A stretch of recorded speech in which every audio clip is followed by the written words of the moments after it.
Hello everyone. So today what I'd like to talk to you about is creatine. So I think everyone who starts out on a fitness program of any kind looks into supplements.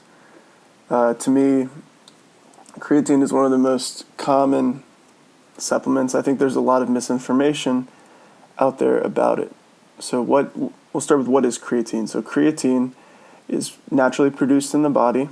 It stores high energy phosphate groups in the form of phosphocreatine. During periods of stress, phosphocreatine releases energy to aid cellular function. So this is what's responsible for increases in strength after you use creatine, but it can also help the brain, your bones, your muscles, and liver. So creatine is naturally found in meat, eggs, and fish. Really, to me, and according to sources, creatine supplementation offers a variety of health benefits, notably neuroprotective and cardioprotective. So athletes use it to increase their power output and lean mass. So to me, it's kind of a no-brainer. Why wouldn't you take creatine? So what I'll talk about now is we'll get into some of the specifics. All right. So what we're looking at here, we'll start with how do you take it. So what you want is creatine monohydrate. It comes in a powder form. It's cheap, which is great. No one likes to spend too much money. I'll include myself in that there.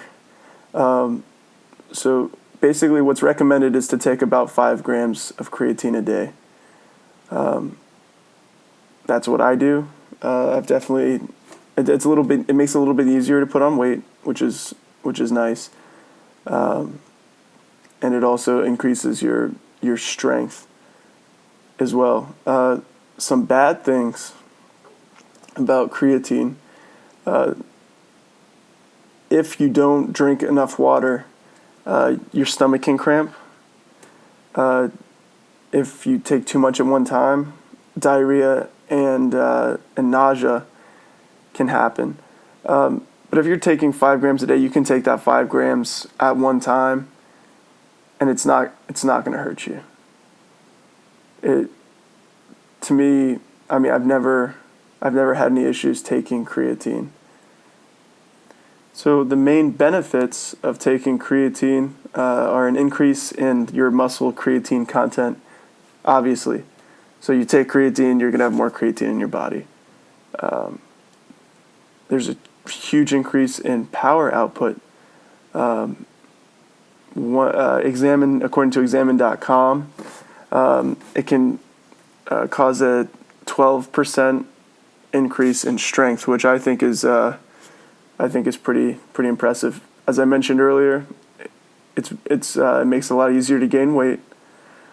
Some of that weight gain is from water retention, which is also why I encourage you to drink a lot of water when you're taking creatine. It increases your lean mass. It encourages you to hydrate, because if you drink water, if you drink more water during that time when you're taking creatine, obviously the water will be retained. Let me get into the science behind creatine a little bit here. So essentially, creatine is changed into the molecule called phosphocreatine, like I mentioned, and phosphocreatine is the storage reservoir for regenerating ATP. ATP is the chemical source of energy for muscle contraction and quick energy. So, to me, if you're an athlete, if you like to lift, it's really a no-brainer. It helps you. Now, I know some people there's some side effects that are kind of considered to be not side effects. What am I trying to say here? So people, there's some rumors. I would say old wives' tales about creatine and how it's bad for you. Is creatine a steroid? No, it is not. And here's why. Because it's made up of amino acids, which occur naturally in the body. To me, someone says creatine is a steroid, they don't know what they're talking about. Can creatine cause kidney problems?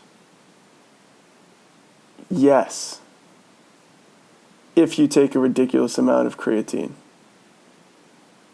So you need to be smart. I would say don't go higher. 5 grams a day is recommended. 10 grams a day is recommended if you're very highly active. So that might be something to consider when you're taking it. Some people say that caffeine will cancel out the effects of creatine, if you take them around the same time. To me, that's I haven't found anything scientific that proves that. So until I read something that tells me otherwise, I won't believe it. Another one: does creatine cause baldness? And according to the sources I've read, it's possible that it increases the rate of balding in men that have male pattern baldness, but there hasn't been enough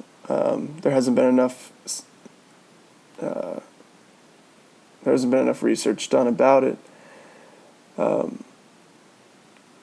What it does say is that DHT, dihydrotestosterone, is one of the main causes of male pattern baldness, and DHT is increased potentially by taking creatine.